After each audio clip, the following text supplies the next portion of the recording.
새벽 4시 서울 도심 한복판의 낡은 쪽방촌. 가로등 불빛조차 희미한 골목길에서 허리가 구부정한 한 백발의 노인이 검정 비닐봉투를 들고 쓰레기를 줍고 있습니다. 얼굴엔 세월의 무게가 깊이 새겨진 주름들, 그리고 말로 표현할 수 없는 피곤함이 가득합니다. 그러나 허름한 그 모습 어딘가에서 큰 힘이 느껴집니다. 이 노인의 이름은 정혜수, 올해 78입니다. 매일 새벽이면 어김없이 이 골목을 정리하는 그를 동네 사람들은 그저 가난하고 의지할 곳 없는 불쌍한 어르신으로만 여겼습니다. 그러나 아무도 몰랐습니다. 그의 손에 늘 들려있던 그 낡은 가방 속에 평생을 바쳐 모은 어떤 서류들이 담겨 있었다는 사실을, 그리고 그 서류들이 밝혀지던 날 온 동네가, 아니 이 도시 전체가 눈물을 쏟아냈다는 사실을. 여러분, 혹시 길거리에서 쓰레기를 줍는 노인을 보신 적이 있으십니까? 그분들을 어떤 시선으로 바라보셨습니까? 오늘 이야기의 주인공, 정혜수 어르신은 겉모습만으로는 절대 짐작할 수 없는 놀라운 비밀을 품고 살아왔습니다. 수천억 대 자산가라는 숨겨진 정체. 하지만 그 누구도 알아보지 못했던 한 사람의 삶. 지금부터 여러분께 들려드릴 이 실화는 우리가 얼마나 쉽게 사람을 판단하고 또 얼마나 쉽게 진실을 놓치는지를 깨닫게 해줄 것입니다. 정혜수 어르신의 하루는 언제나 새벽 3시 반에 시작됩니다. 두 평 남짓한 쪽방에서 눈을 뜨면 낡은 옷장에서 기워 입은 작업복을 꺼내 입습니다. 세면대에서 찬물로 얼굴을 씻고 보온병에 미지근한 보리차를 담습니다. 그리고는 반드시 서랍 깊숙한 곳에 숨겨둔 검은색 가방을 확인합니다. 그 가방 안에는 무엇이 들어 있을까요? 단순한 생활용품일까요? 아니면 특별한 의미를 지닌 무언가일까요? 그 답은 조금 뒤에 밝혀질 것입니다. 동네 사람들은 정혜수 어르신을 청소하는 할아버지라고 불렀습니다. 어떤 이들은 그를 불쌍하게 여겼고, 어떤 이들은 귀찮아했으며, 또 어떤 이들은 아예 존재조차 신경 쓰지 않았습니다. 시장 골목 상인들은 가끔 남은 음식을 건네주기도 했지만 그것도 동정심에서 비롯된 시혜에 불과했습니다. 불쌍한 노인네, 혼자 사시나 봐, 자식들이 버린 건가 같은 수군거림이 그의 뒤를 따라다녔습니다. 하지만 진실은 달랐습니다. 아니, 전혀 달랐습니다. 정혜수 어르신에게는 평생을 바쳐 지켜온 단 하나의 목적이 있었습니다. 그리고 그 목적을 위해 자신의 모든 것을 포기하고 이쪽 방촌에서 숨어 지내는 삶을 선택한 것입니다. 네. 설마 했겠지만 이 이야기는 지금부터 여러분이 상상하는 것보다 훨씬 더 깊고 훨씬 더 가슴 아픈 진실로 여러분을 안내할 것입니다. 아침 햇살이 골목길을 비춥니다. 정혜수 어르신은 늘 하던 대로 빗자루를 들고 골목을 천천히 쓸어냅니다. 어젯밤 누군가 버린 담배꽁초, 구겨진 휴지, 깨진 소주병 조각들, 하나하나 정성스럽게 줍고 쓸고 닦아냅니다. 그의 손은 거칠고 굳은 살이 박혀 있지만 움직임만큼은 조심스럽고 섬세합니다. 마치 무언가 소중한 것을 다루듯이 말입니다. 이 골목은 40년 전 그가 처음 아내를 만났던 곳입니다. 당시 이곳은 지금처럼 낙후된 쪽방촌이 아니라 작은 시장이 형성된 활기찬 동네였습니다. 젊은 시절의 정혜수는 이 근처 작은 공장에서 일하는 평범한 노동자였습니다. 그리고 시장 구석에서 채소 장사를 하던 김영이라는 여인을 만났습니다. 수줍음 많던 젊은이와 밝은 미소를 가진 처녀. 둘은 사랑에 빠졌고 이듬해 봄 소박한 결혼식을 올렸습니다. 여보, 우리 꼭 큰 부자는 못 되더라도 남부러울 것 없이 살자고요. 신혼 첫날 밤 영희가 혜수의 손을 잡으며 했던 말입니다. 해수는 고개를 끄덕이며 약속했습니다. 당신, 내가 평생 고생 안 시킬게. 꼭 행복하게 해줄게. 그리고 그 약속을 지키기 위해 정혜수는 밤낮 없이 일했습니다. 공장 일이 끝나면 야간 경비 일을 했고 주말에는 건설 현장에서 막노동을 했습니다. 몸은 피곤했지만 마음만은 행복했습니다. 사랑하는 아내가 있었고 곧 태어날 아이가 있었으니까요. 그렇게 3년이 흘렀고 딸 정미연이 태어났습니다. 작고 붉은 아기를 안았을 때의 그 감동을 정혜수는 지금도 생생히 기억합니다. 하지만 행복은 오래가지 못했습니다.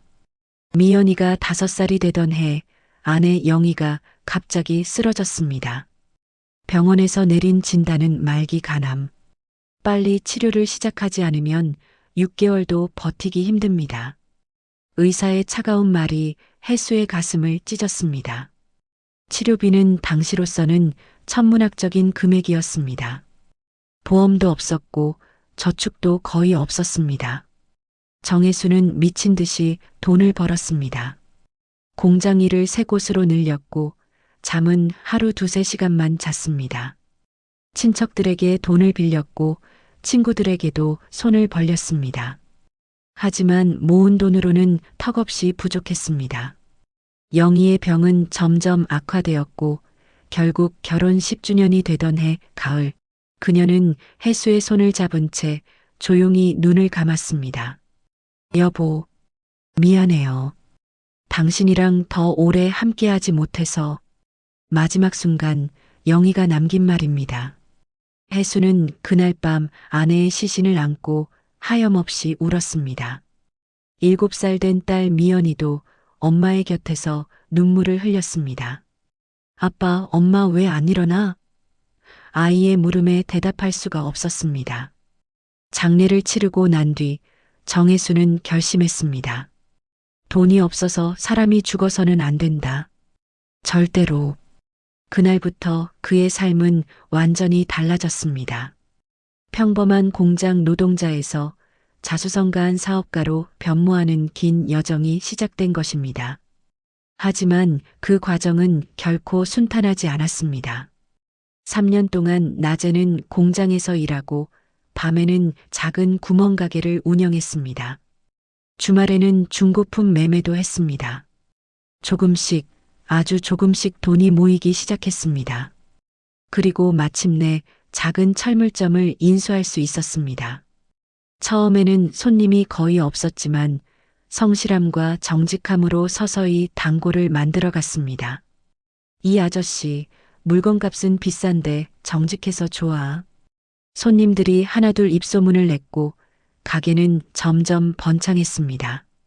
5년이 지나자 철물점은 2곳으로 늘었고 10년이 지나자 작은 건자재 도매상으로 성장했습니다. 정혜수의 성실함과 신용은 업계에서 알아주게 되었고 점점 더 큰 거래처들이 생겨났습니다. 하지만 진짜 문제는 이제부터였습니다. 사업이 커지면서 정혜수는 자신이 원래 왜 이 일을 시작했는지를 잊어서는 안 된다고 늘 되새겼습니다. 돈을 벌기 위해서가 아니라 아내처럼 돈이 없어서 제때 치료받지 못하는 사람들을 돕기 위해서다고. 그래서 그는 벌어들인 수익의 대부분을 조용히, 아주 조용히 필요한 곳에 기부하기 시작했습니다. 사업이 성장하면서 정혜수의 수입은 기하급수적으로 늘어났습니다. 건자재 도매상은 곧 중견 건설자재 유통업체로 성장했고 부동산 투자까지 성공하면서 그의 자산은 수백억 원대로 불어났습니다. 하지만 그는 여전히 소박한 삶을 살았습니다. 비싼 차도 큰 집도 명품도 관심이 없었습니다. 오직 한 가지, 딸 미연이를 잘 키우는 것과 아내의 유지를 이어가는 것만이 그의 목표였습니다. 그리고 마침내 25년 전 정혜수는 큰 결심을 합니다. 바로 해수의원이라는 작은 병원을 세우는 것이었습니다. 위치는 자신이 아내와 처음 만났던 그 골목 근처. 가난한 사람들이 많이 사는 동네 한복판이었습니다. 병원의 설립 취지는 명확했습니다. 경제적으로 어려운 분들에게 무료 또는 저렴한 비용으로 의료 서비스를 제공한다. 하지만 정혜수는 자신의 이름을 절대 밝히지 않았습니다. 병원 등기부에도 홍보 자료에도 어디에도 그의 이름은 없었습니다. 대신 익명의 후원자라는 이름으로만 병원을 운영했습니다. 병원 운영비는 매달 수천만 원씩 들어갔지만 그는 한 번도 아까워하지 않았습니다. 오히려 더 많은 사람들을 도울 수 있다는 사실에 기뻐했습니다. 해수의원은 곧 동네 사람들 사이에서 유명해졌습니다. 거기 가면 돈 없어도 진료해 준대요. 원장 선생님이 정말 친절하시대요. 약값도 거의 안 받으신다던데? 입소문이 퍼지면서 찾아오는 환자들이 늘어났습니다. 노숙자, 일용직 노동자, 독거노인, 한부모 가정, 저소득층 가정의 아이들. 병원은 그 누구도 거절하지 않았습니다. 20년 동안 해수의원은 수만 명의 환자들을 치료했습니다. 그 중에는 제때 치료받지 못해 생명이 위험했던 사람들도 많았습니다. 정혜수는 그들을 볼 때마다 아내 영희의 얼굴을 떠올렸습니다. 당신처럼 억울하게 죽는 사람이 없도록 내가 할 수 있는 모든 걸 하겠소. 밤마다 아내의 사진 앞에서 속삭이는 그의 다짐이었습니다. 하지만 세상은 그를 가만두지 않았습니다. 사업을 키우면서 만난 사람들, 특히 돈의 냄새를 맡은 이들은 정혜수를 이용하려 했습니다. 사기꾼들이 접근했고 가짜 투자 이야기를 들고 왔으며 심지어 협박을 하는 이들도 있었습니다. 정혜수는 그들을 조용히 물리쳤지만 마음의 상처는 깊어만 갔습니다. 특히 힘들었던 것은 딸 미연이와의 관계였습니다. 사업에 바쁜 아버지를 이해하지 못하는 딸은 점점 아버지와 멀어졌습니다. 아빠는 맨날 일만 해요. 나는 아빠가 뭐 하는지도 모르겠어요. 20살이 된 미연이가 토로한 말이었습니다. 정혜수는 딸에게 자신이 무엇을 하는지 설명하고 싶었지만 왠지 모르게 말이 나오지 않았습니다. 네. 설마 했겠지만 이 부자 관계의 균열은 시간이 지날수록 더 깊어졌습니다. 미연이는 대학을 졸업하고 취직을 했지만 아버지와는 거의 연락하지 않았습니다. 그러던 중 미연이가 결혼한다는 소식을 전해왔습니다. 상대는 평범한 회사원이었고 정혜수는 딸의 행복을 진심으로 바라며 결혼을 축복했습니다. 그리고 2년 뒤 손주 규민이가 태어났습니다. 처음 손주를 안았을 때 정혜수는 눈물을 흘렸습니다. 작고 따뜻한 생명체, 돌아가신 아내가 보고 싶어 했을 손주. 영희야, 우리 손주가 이렇게 예쁘단다. 당신도 보고 싶었을 텐데. 병원 가는 길에 아내의 묘소에 들러 중얼거렸습니다. 하지만 행복한 시간은 또다시 오래가지 못했습니다. 규민이가 5살이 되던 해 딸 미연이가 교통사고로 세상을 떠났습니다. 갑작스러운 죽음이었습니다. 비 오는 밤 횡단보도를 건너다 과속 차량에 치여 그 자리에서 숨졌습니다. 정혜수는 또다시 장례식장에 서야 했습니다. 아내에 이어 딸까지. 왜 자신의 가족들은 이렇게 하나둘 떠나가는 것일까요? 사위는 충격을 이기지 못하고 술에 빠졌고 결국 규민이를 제대로 돌보지 못했습니다. 정혜수는 손주를 데려와 직접 키우기로 결심했습니다. 규민아, 할아버지가 너를 지켜줄게. 엄마처럼 너도 억울하게 떠나는 일은 절대 없을 거야. 7살이 된 손주를 안고 다짐했습니다. 그런데 바로 그 무렵 정혜수에게 또 하나의 비극이 찾아왔습니다.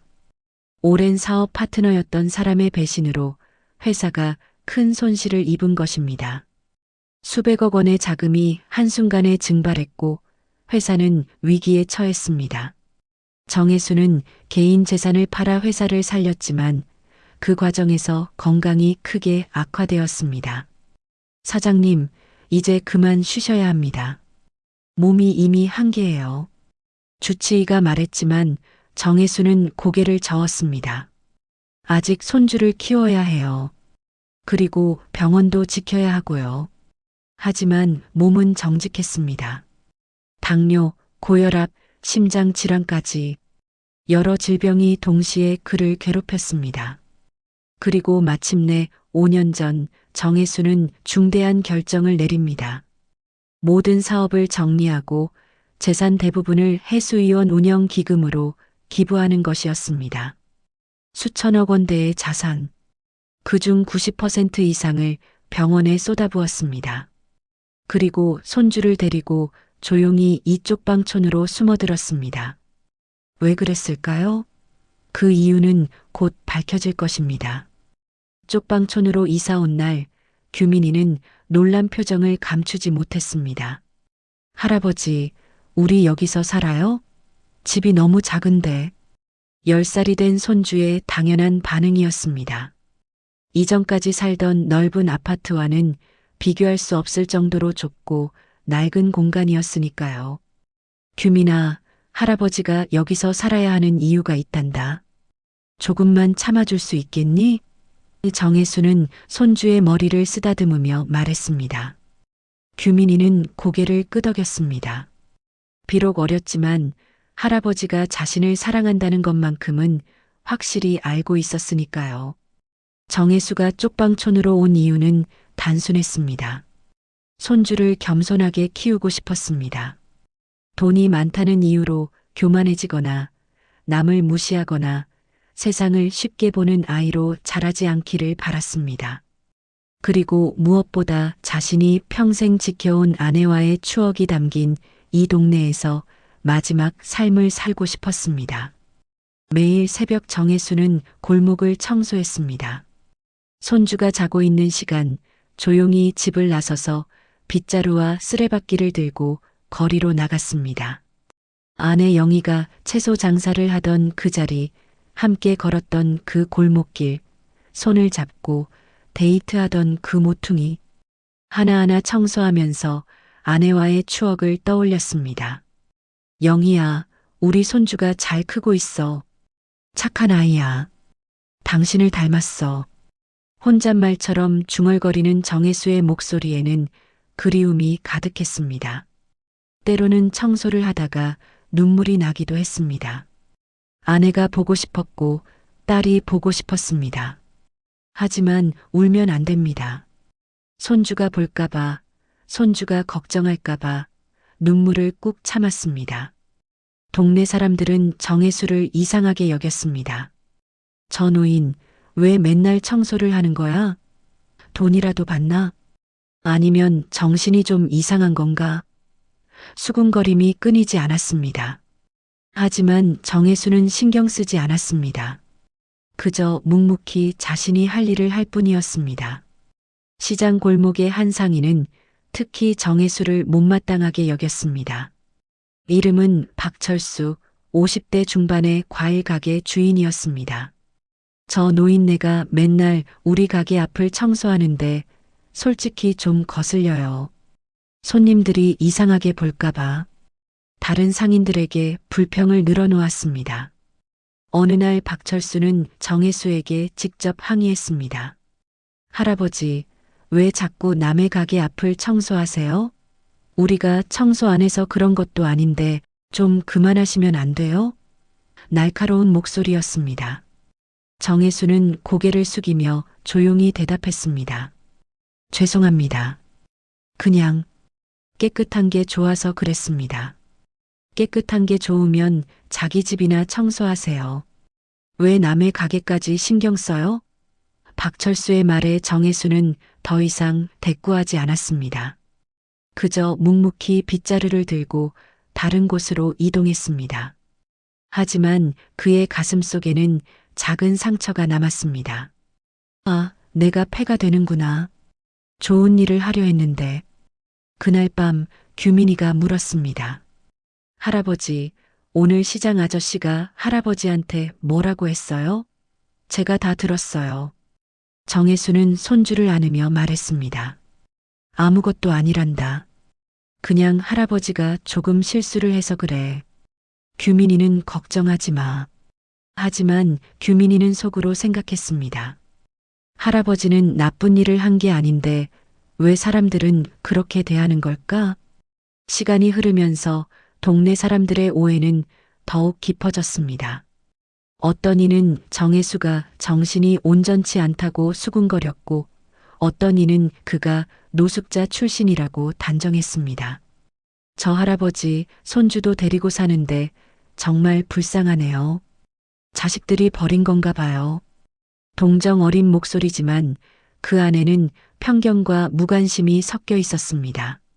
하지만 진짜 문제는 이제부터였습니다. 규민이가 학교에서 놀림을 받기 시작한 것입니다.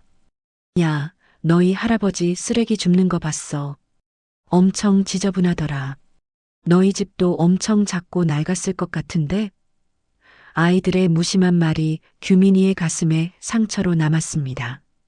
어느 날 규민이는 울면서 집에 돌아왔습니다. 할아버지, 나 학교 가기 싫어요. 애들이 자꾸 할아버지를 놀려요. 정혜수는 손주를 꼭 안으며 말했습니다. 규민아, 사람들은 때때로 겉모습만 보고 판단한단다.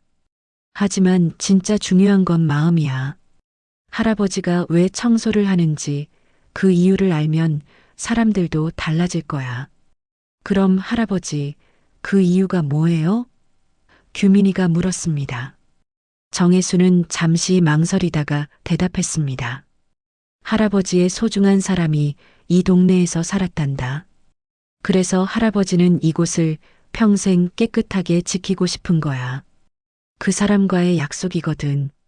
규민이는 완전히 이해하지는 못했지만 할아버지의 진심만큼은 느낄 수 있었습니다. 규민이는 할아버지의 말을 듣고 조금씩 변하기 시작했습니다. 학교에서 친구들이 놀려도 더 이상 울지 않았습니다. 대신 이렇게 말했습니다. 우리 할아버지는 특별한 이유가 있어서 청소하시는 거야. 너희는 몰라. 당당한 목소리였습니다. 친구들은 규민이의 변화에 놀랐고 점차 놀림을 그쳤습니다. 주말이면 규민이는 할아버지와 함께 골목 청소를 도왔습니다. 작은 손으로 쓰레기를 줍고 할아버지가 쓸어놓은 것들을 봉투에 담았습니다. 할아버지, 이렇게 하는 게 맞아요? 규민이가 물으면 정혜수는 미소 지으며 대답했습니다. 그래, 우리 규민이가 참 잘하네. 고맙다. 이 모습을 본 동네 사람들 중 일부는 마음이 조금씩 누그러졌습니다. 저 할아버지, 손주랑 같이 청소하네. 뭔가 특별한 이유가 있는 걸까? 한 아주머니가 다른 상인에게 말했습니다. 하지만 여전히 대부분의 사람들은 무관심했습니다. 그저 불쌍한 할아버지와 손주라고만 생각했을 뿐입니다. 그러던 어느 날 동네에 큰 사건이 벌어졌습니다. 시장 골목 한복판에서 화재가 발생한 것입니다. 밤 10시쯤 한 가게에서 전기합선으로 불이 났고 순식간에 옆 가게까지 번졌습니다. 다행히 소방차가 빨리 도착해 큰 인명피해는 없었지만 2개 가게가 전소되었습니다. 그중 한 곳이 바로 박철수의 과일 가게였습니다. 박철수는 망연자실한 채 불에 탄 가게를 바라보았습니다. 이제 어떡하지? 장사도 못하고 빚도 있는데.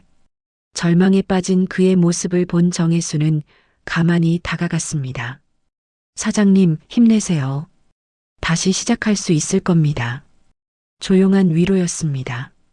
박철수는 정혜수를 쳐다보았습니다.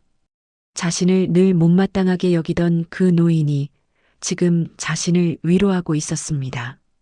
할아버지, 제가 그동안 할아버지한테 나쁘게 했는데. 박철수의 목소리가 떨렸습니다. 정혜수는 고개를 저었습니다. 괜찮습니다. 사람은 누구나 힘들 때가 있는 법이니까요. 며칠 후 놀라운 일이 벌어졌습니다. 박철수의 가게 앞에 익명의 후원금이 놓여 있었던 것입니다. 봉투 안에는 1,000만 원이 들어 있었고 쪽지에는 이렇게 적혀 있었습니다. 다시 시작하세요. 힘내세요. 박철수는 눈물을 흘렸습니다. 누가 이런 걸 남겨준 걸까? 정말 고마운 분이야. 그는 몰랐습니다. 그 돈이 바로 정혜수가 자신의 마지막 여유 자금을 털어준 것이라는 사실을. 정혜수는 그날 밤 규민이에게 말했습니다. 규민아, 할아버지가 요즘 돈이 좀 부족해서 당분간 용돈을 못 줄 것 같구나. 규민이는 고개를 끄덕였습니다. 괜찮아요, 할아버지. 저는 할아버지랑 같이 있는 게 제일 좋아요.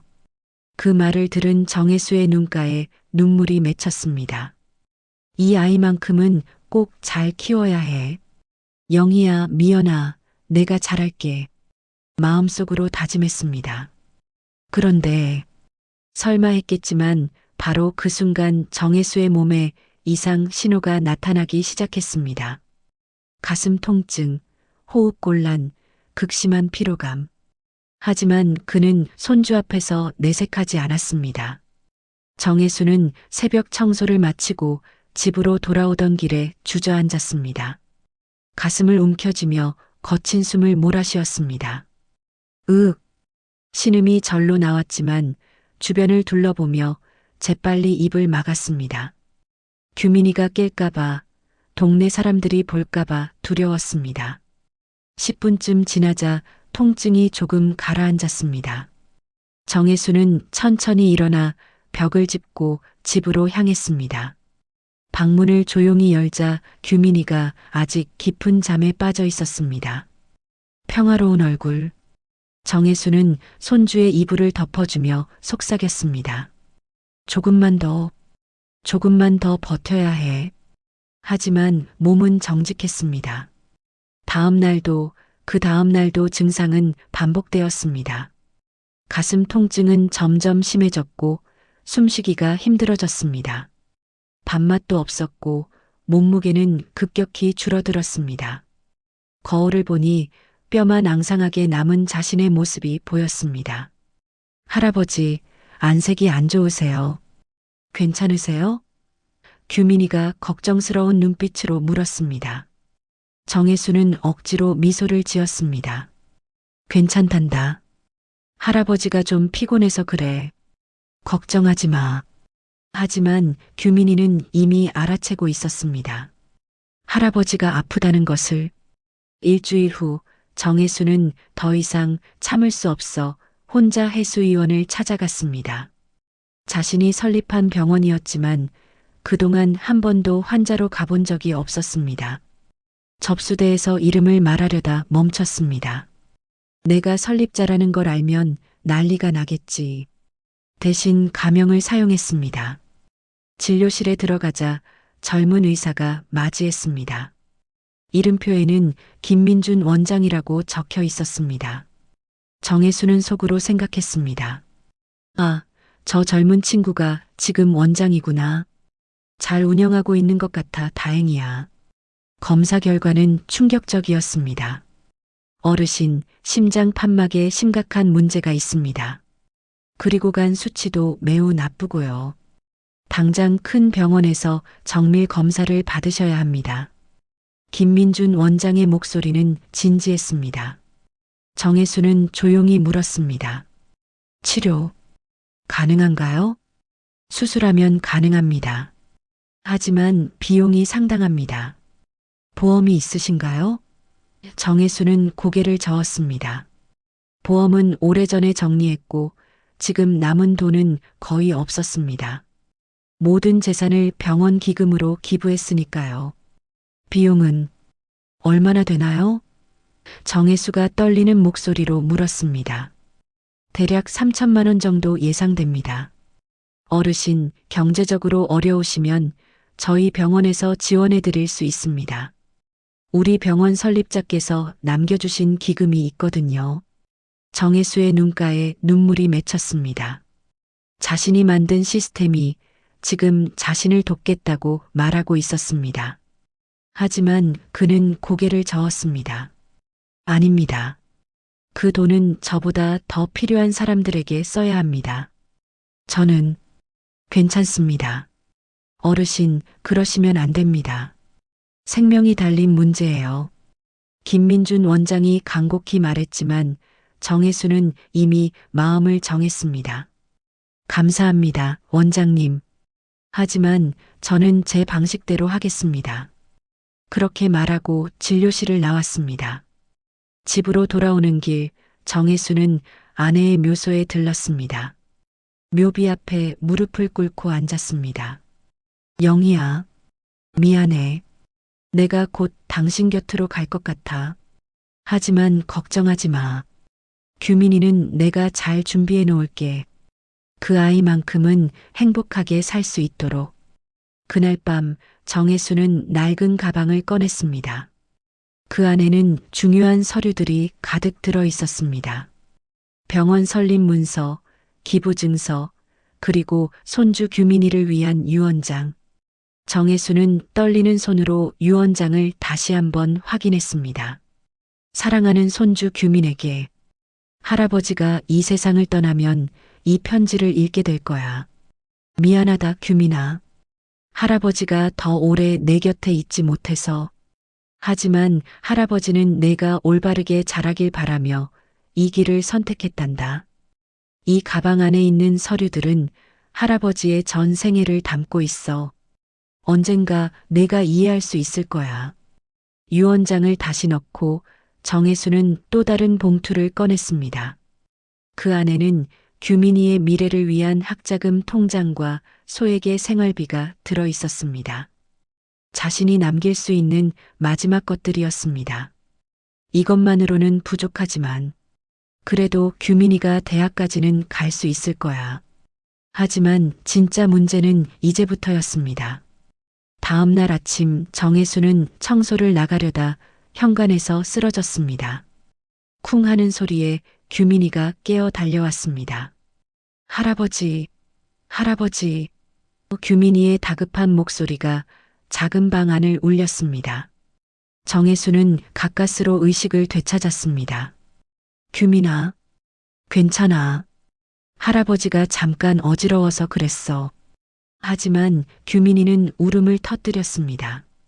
할아버지, 우리 병원 가요. 제발이요. 할아버지가 죽으면 저는 어떡해요? 12살 소년의 간절한 울음. 정혜수는 손주를 꼭 안았습니다. 울지 마, 규민아. 할아버지가 병원 갈게. 걱정하지 마. 하지만 속으로는 알고 있었습니다. 이제 시간이 얼마 남지 않았다는 것을. 결국 정혜수는 규민이의 손에 이끌려 해수의원으로 다시 찾아갔습니다. 이번에는 상태가 너무 심각해서 곧바로 큰 병원으로 이송되었습니다. 응급실에서 각종 검사를 받고 중환자실로 옮겨졌습니다. 규민이는 할아버지의 손을 놓지 않았습니다. 규민이 보호자분 계세요? 간호사가 물었습니다. 규민이는 눈물을 닦으며 대답했습니다. 저밖에 없어요. 할아버지는 저랑 단둘이 사세요. 간호사는 안타까운 표정을 지었습니다. 그럼 혹시 연락할 수 있는 다른 가족이나 친척은? 규민이는 고개를 저었습니다. 할아버지 외에는 아무도 없었습니다. 간호사는 사회복지사에게 연락을 취했고 곧 병원 측에서 상황을 파악하기 시작했습니다. 환자의 신원, 경제 상황, 보호자 문제 등등. 그런데 조사를 하던 중 놀라운 사실이 드러났습니다. 정혜수의 이름으로 예금 조회를 했더니 거의 모든 계좌가 비어 있었지만 한 곳에서 특이한 기록이 발견되었습니다. 바로 해수위원 설립 관련 서류였습니다. 이게 무슨, 이 어르신이 해수위원 설립자라고? 사회복지사는 깜짝 놀라 김민준 원장에게 연락했습니다. 원장님, 지금 큰일 났습니다. 지난주에 오셨던 그 어르신 기억하세요? 그분이 바로 우리 병원 설립자이십니다. 김민준 원장은 믿을 수 없다는 표정으로 중환자실로 달려갔습니다. 산소 마스크를 쓴 채 누워있는 정혜수. 그 옆에서 걱정스럽게 지키고 있는 어린 손주. 김민주는 침대 옆에 무릎을 꿇었습니다. 어르신, 정말 어르신이 우리 병원을 세우신 분이십니까? 정혜수는 천천히 고개를 끄덕였습니다. 더 이상 숨길 필요가 없었습니다. 김민준 원장의 눈에 눈물이 맺혔습니다. 어르신, 왜 말씀을 안 하셨습니까? 우리가 도와드릴 수 있었는데, 어르신께서 저희를 살리셨는데, 괜찮네. 자네들이 잘하고 있다는 걸 봤으니, 그걸로 충분하네. 정혜수의 목소리는 가늘었지만 따뜻했습니다. 규민이가 물었습니다. 할아버지, 병원을 세우셨다는 게 무슨 말이에요? 정혜수는 손주를 바라보며 말했습니다. 규민아, 할아버지가 숨긴 게 많았구나. 미안해. 하지만 이제 다 이야기해 줄게. 그리고 천천히 자신의 과거를, 아내와의 약속을, 병원을 세운 이유를, 쪽방촌에서 산 이유를 모두 들려주었습니다. 규민이는 할아버지의 이야기를 들으며 눈물을 흘렸습니다. 할아버지, 그런 분이셨어요? 왜 저한테 말씀 안 하셨어요? 정혜수는 손주의 손을 잡았습니다. 내가 겸손하게 자라길 바랐단다. 돈이 많다고 교만해지지 않고 남을 도울 줄 아는 사람이 되길 바랐어. 김민준 원장은 즉시 병원 이사회에 연락했습니다. 설립자께서 위독하십니다. 즉시 최선의 치료를 제공해야 합니다. 병원 측은 모든 비용을 병원에서 부담하기로 결정했고 최고의 의료진이 투입되었습니다. 수술 준비가 시작되었습니다. 그 소식은 곧 해수위원 직원들에게 그리고 동네로 퍼졌습니다. 청소하던 그 할아버지가 병원 설립자였다고, 수천억을 기부한 사람이 쪽방촌에서 살았다고, 믿을 수가 없어. 동네는 충격에 빠졌습니다. 특히 박철수는 큰 충격을 받았습니다. 자신이 그토록 무시하고 못되게 굴었던 사람이 자신의 가게를 다시 일으킬 돈을 익명으로 준 사람이 바로 그 노인이었다는 사실을 내가 그렇게 훌륭한 분을 몰라봤다니. 박철수는 병원으로 달려왔습니다. 중환자실 밖에는 어느새 많은 사람들이 모여들었습니다. 해수위원에서 치료받았던 환자들, 그들의 가족들, 동네 상인들, 심지어 뉴스를 듣고 찾아온 사람들까지 모두가 정혜수의 쾌유를 빌었습니다. 제발 살아나세요. 우리 아이를 살려주신 은인이십니다. 저희 어머니를 무료로 수술해 주셨어요. 은혜를 갚고 싶습니다. 그분이 아니었으면 저는 진작 죽었을 겁니다. 눈물 섞인 목소리들이 복도를 가득 채웠습니다. 네. 설마 했겠지만 이 모든 진실이 밝혀지면서 사람들은 깨달았습니다. 자신들이 얼마나 피상적으로 사람을 판단했는지, 얼마나 쉽게 편견을 가졌는지를, 그리고 진정으로 위대한 사람은 자신을 드러내지 않는다는 것을. 수술은 8시간 동안 계속되었습니다. 심장 판막 수술과 간 치료를 동시에 진행하는 고난도 수술이었습니다. 규민이는 수술실 밖에서 하염없이 기다렸습니다. 손에는 할아버지가 늘 가지고 다니던 그 낡은 가방이 들려 있었습니다. 할아버지, 제발 살아나세요. 제발이요. 12살 소년의 간절한 기도였습니다.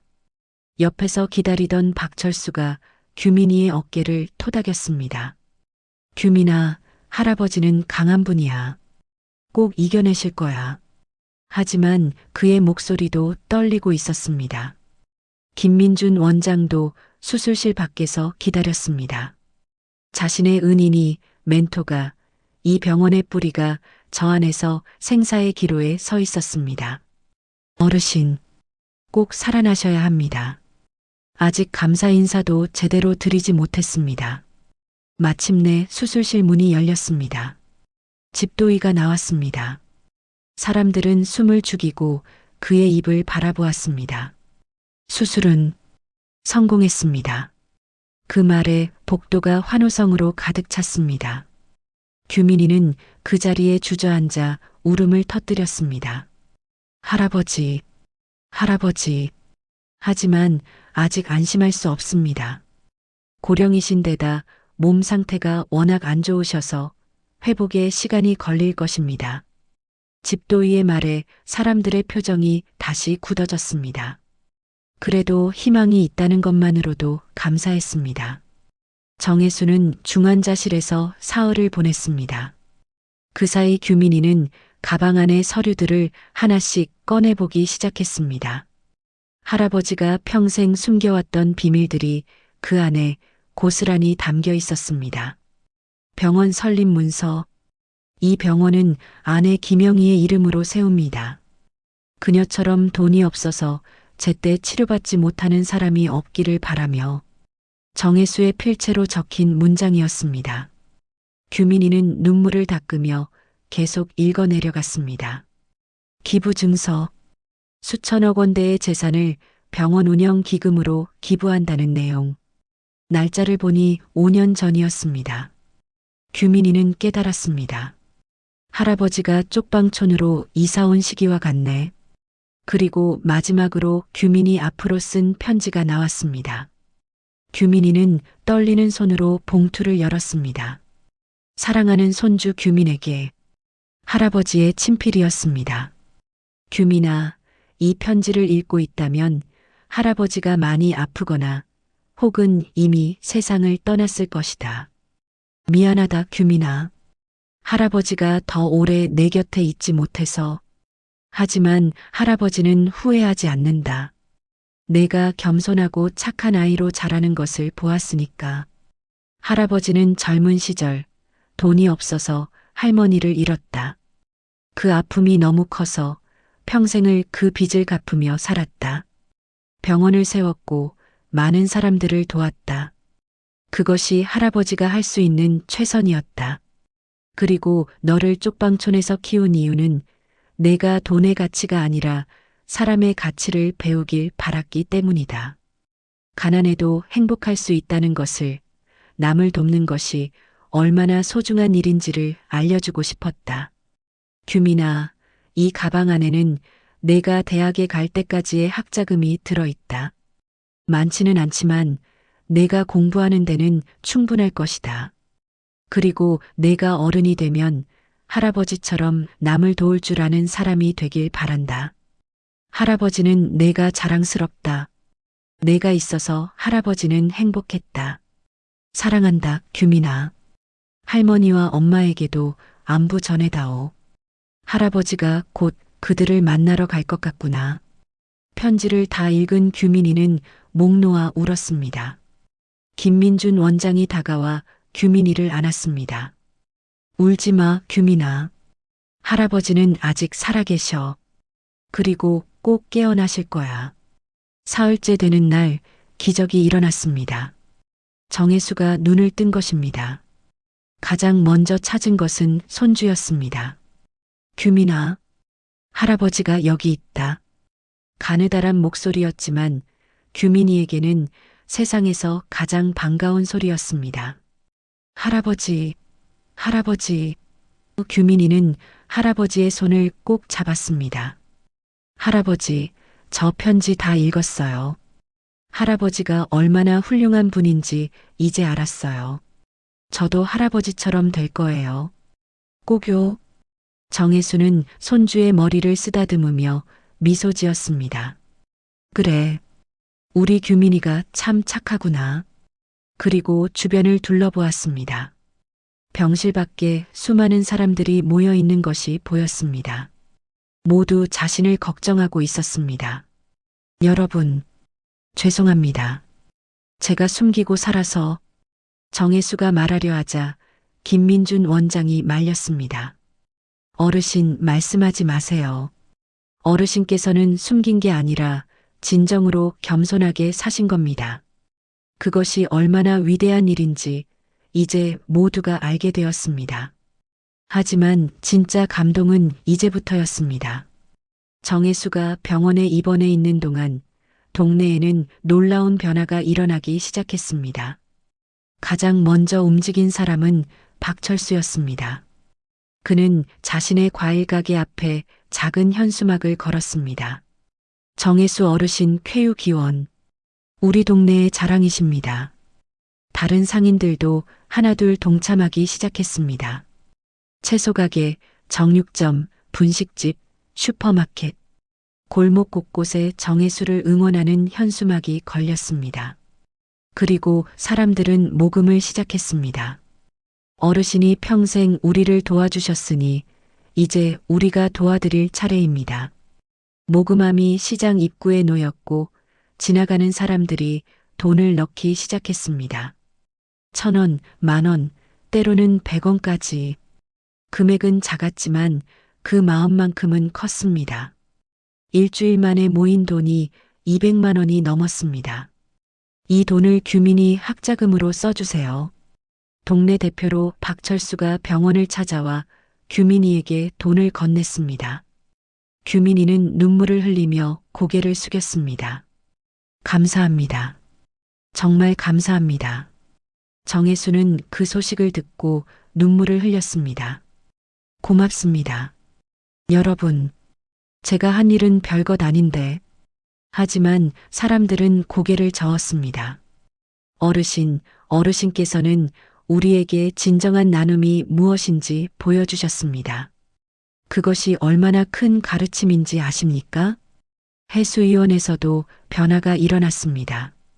정혜수의 이야기를 들은 많은 사람들이 병원에 기부금을 보내기 시작한 것입니다.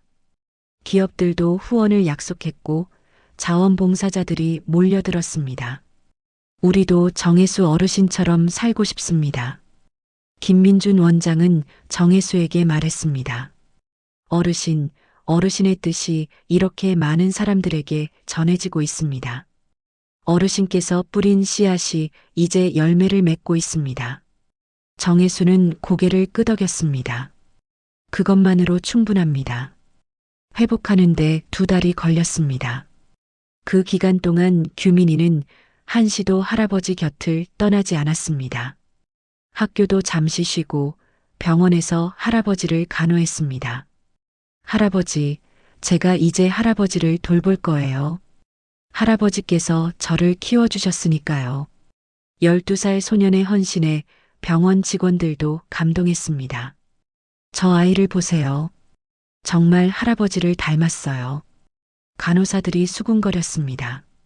규민이는 매일 할아버지에게 책을 읽어주고 식사를 도와주고 손을 잡아주었습니다. 그리고 어느 날 정혜수는 마침내 퇴원할 수 있게 되었습니다. 퇴원하는 날 병원 앞에는 수백 명의 사람들이 모였습니다. 동네 사람들, 해수위원 직원들, 치료받았던 환자들, 심지어 뉴스를 보고 찾아온 사람들까지. 어르신 감사합니다. 건강하세요. 오래오래 사세요. 환호성과 박수가 쏟아졌습니다. 정혜수는 휠체어에 앉은 채 손을 흔들었습니다. 눈가에는 눈물이 가득했습니다. 여러분, 감사합니다. 저는 그저 제가 해야 할 일을 했을 뿐입니다. 하지만 여러분의 마음을 받으니 제가 헛되이 살지 않았다는 생각이 듭니다. 떨리는 목소리로 인사했습니다. 집으로 돌아가는 길, 골목은 깨끗하게 청소되어 있었습니다. 동네 사람들이 매일 돌아가며 청소를 한 것입니다. 어르신이 그토록 사랑했던 이 골목을 이제 우리가 지킵니다. 박철수의 말이었습니다. 쪽방 앞에 도착하자 문 앞에 작은 화분이 놓여 있었습니다. 그리고 쪽지가 붙어 있었습니다. 어르신 건강하세요. 동네 사람들 드림. 정혜수는 화분을 들고 방으로 들어갔습니다. 할아버지, 우리 다시 여기서 살 거예요? 규민이가 물었습니다. 정혜수는 고개를 끄덕였습니다. 그래, 규민아. 할아버지는 이곳이 좋단다. 여기에 할머니와의 추억이 있고 이제는 여러분의 사랑도 있으니까. 그날 밤 정혜수는 아내의 사진 앞에 앉았습니다. 영희야, 봤지? 우리 손주가 얼마나 잘 컸는지. 그리고 사람들이 얼마나 따뜻한지. 당신의 바람대로 됐어. 나는 행복하게 살다 갈 수 있을 것 같아. 네. 설마 했겠지만 이 이야기는 여기서 끝이 아니었습니다. 진짜 감동은 그 다음에 기다리고 있었습니다. 1년이 지났습니다. 정혜수는 건강을 많이 회복했습니다. 여전히 새벽이면 골목을 청소했지만 이제는 혼자가 아니었습니다. 규민이와 함께 그리고 때로는 동네 사람들과 함께 청소했습니다. 골목은 언제나 깨끗했고 사람들의 웃음소리가 끊이지 않았습니다. 규민이는 중학생이 되었습니다. 학교에서도 모범생으로 알려졌고 친구들에게도 인기가 많았습니다. 우리 규민이 할아버지가 그 유명한 정혜수 할아버지래. 친구들이 신기해했습니다. 하지만 규민이는 자랑하지 않았습니다. 할아버지는 그냥 평범한 분이에요. 다만 사랑이 많으실 뿐이죠. 해수의원은 더욱 번창했습니다. 기부금이 늘어나면서 병원을 확장했고 더 많은 환자들을 받을 수 있게 되었습니다. 김민준 원장은 정혜수의 뜻을 이어받아 무료 진료를 더욱 확대했습니다. 어르신의 꿈이 이렇게 커지고 있습니다. 그리고 어느 봄날 해수위원회에서 특별한 행사가 열렸습니다. 바로 정혜수 기념관 개관식이었습니다. 병원 한쪽에 작은 전시관을 만들어 정혜수의 삶과 업적을 기리기로 한 것입니다. 개관식 날 정혜수는 규민이의 손을 잡고 기념관을 찾았습니다.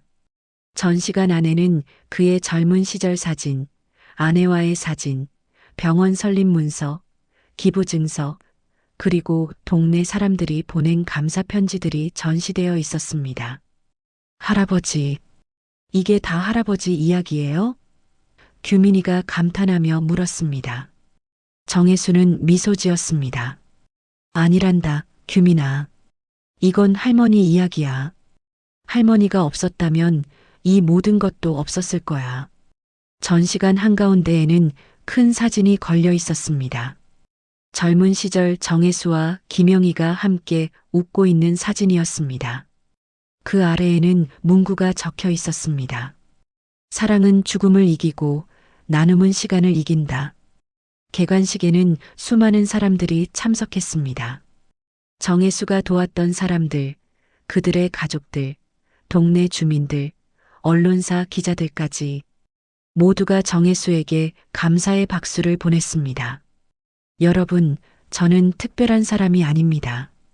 정혜수가 마이크를 잡고 말했습니다. 저는 그저 사랑하는 사람을 잃은 평범한 남자였습니다. 하지만 그 아픔을 통해 깨달았습니다. 진정한 치유는 남을 돕는 데서 온다는 것을요. 제가 병원을 세운 이유는 아내를 잃은 슬픔 때문이었습니다. 하지만 병원을 운영하면서 제가 치유되었습니다. 여러분의 감사가, 여러분의 미소가, 여러분의 희망이 저를 살게 했습니다. 그리고 이제 저는 손주에게 이 모든 것을 물려줄 겁니다.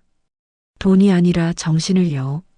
나눔의 정신, 겸손의 정신, 사랑의 정신을 말입니다. 그것이 제가 남길 수 있는 진정한 유산입니다. 박수가 쏟아졌습니다. 사람들의 눈에는 눈물이 가득했습니다. 규민이도 울먹이며 할아버지를 꼭 안았습니다. 할아버지, 저 꼭 할아버지처럼 살게요. 약속할게요. 행사가 끝난 후 정혜수는 아내의 묘소를 찾았습니다. 규민이와 함께 묘비 앞에 꽃을 놓았습니다. 영희야, 우리가 해냈어. 우리의 사랑이 이렇게 많은 사람들을 살렸어. 그리고 우리 손주도 이렇게 잘 자랐어. 고마워, 여보. 당신을 사랑해서 행복했어. 그날 저녁 쪽방으로 돌아온 정혜수와 규민이는 함께 저녁을 먹었습니다. 소박한 식사였지만 행복했습니다. 할아버지, 내일도 같이 청소하러 갈 거예요? 규민이가 물었습니다. 그럼 우리 규민이랑 같이 가야지. 정혜수가 대답했습니다. 그리고 창밖을 바라보았습니다. 골목에 가로등 불이 켜지고 사람들이 오가는 모습이 보였습니다. 평화로운 풍경이었습니다.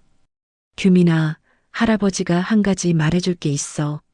정혜수가 진지하게 말했습니다. 응, 할아버지.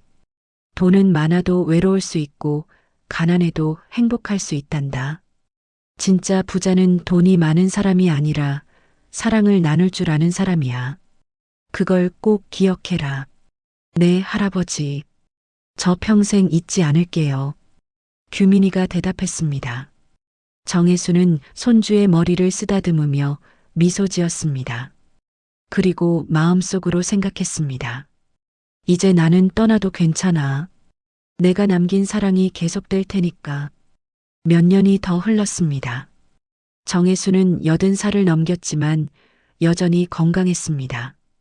규민이는 고등학생이 되었고 의대 진학을 꿈꾸고 있었습니다. 할아버지, 저도 의사가 되어서 사람들을 도울 거예요. 할아버지처럼요. 그래, 우리 규민이가 훌륭한 의사가 될 거야. 정혜수는 자랑스러워했습니다. 손주가 자신의 뜻을 이어받는다는 것, 그것이 그에게는 가장 큰 선물이었습니다. 그리고 어느 조용한 가을 저녁, 정혜수는 평화롭게 눈을 감았습니다. 규민이의 손을 잡은 채 아내와 딸이 있는 곳으로 떠났습니다. 마지막 말은 이것이었습니다. 고맙다, 규민아. 내 인생을 행복하게 해줘서. 장례식에는 수천 명의 사람들이 찾아왔습니다. 모두가 정혜수를 추모했고 그의 삶을 기렸습니다. 규민이는 눈물을 참으며 조사를 읽었습니다. 할아버지는 평생을 남을 위해 사셨습니다. 자신을 드러내지 않고 자신의 이름을 밝히지 않고 조용히 선행을 베푸셨습니다. 저는 할아버지에게서 진정한 나눔이 무엇인지 배웠습니다. 그것은 대가를 바라지 않는 것, 자랑하지 않는 것, 그리고 끝까지 겸손한 것입니다. 할아버지, 저는 할아버지의 뜻을 이어가겠습니다. 의사가 되어 할아버지처럼 사람들을 도울 것입니다. 그리고 제 아이들에게도 할아버지의 이야기를 들려줄 것입니다. 할아버지의 사랑은 영원히 이어질 것입니다. 정혜수는 아내 김영의 곁에 묻혔습니다. 묘비에는 이렇게 적혀 있었습니다. 사랑하는 남편이자 아버지, 그리고 수천 명의 생명을 살리는 인. 정혜수? 그는 가장 부유한 가난뱅이였고 가장 겸손한 거인이었다. 여러분, 이 이야기는 실화입니다. 우리 주변에는 정혜수 같은 분들이 계십니다. 겉으로는 평범해 보이지만 속으로는 위대한 사랑을 품고 사는 분들. 우리는 너무 쉽게 사람을 판단합니다. 외모로, 직업으로, 재산으로. 하지만 진정한 가치는 그런 것이 아닙니다. 정혜수는 수천억 원을 벌었지만 쪽방에서 살았습니다. 왜일까요? 돈이 전부가 아니라는 것을 알았기 때문입니다. 진정한 부는 나눔에서 온다는 것을 깨달았기 때문입니다. 여러분이었다면 어떤 선택을 하셨을까요? 수천억을 벌면 호화로운 삶을 사시겠습니까? 아니면 정혜수처럼 조용히 나누시겠습니까? 겉으로 드러나는 성공을 원하시겠습니까? 아니면 보이지 않는 선행을 택하시겠습니까? 댓글로 여러분의 생각을 들려주십시오. 그리고 오늘 여러분 주변에 평범해 보이는 사람들을 다시 한번 바라봐 주십시오. 그분들 중에도 정혜수 같은 위대한 영혼이 계실지 모릅니다. 진정한 유산은 돈이 아닙니다. 우리가 남긴 사랑이고 우리가 베푼 선행이며 우리가 감동시킨 마음입니다. 그것이 영원히 기억되고 대대로 이어지는 진짜 재산입니다. 정혜수의 이야기는 끝났지만 그의 사랑은 계속됩니다. 해수의원은 지금도 매일 수백 명의 환자를 치료하고 있습니다.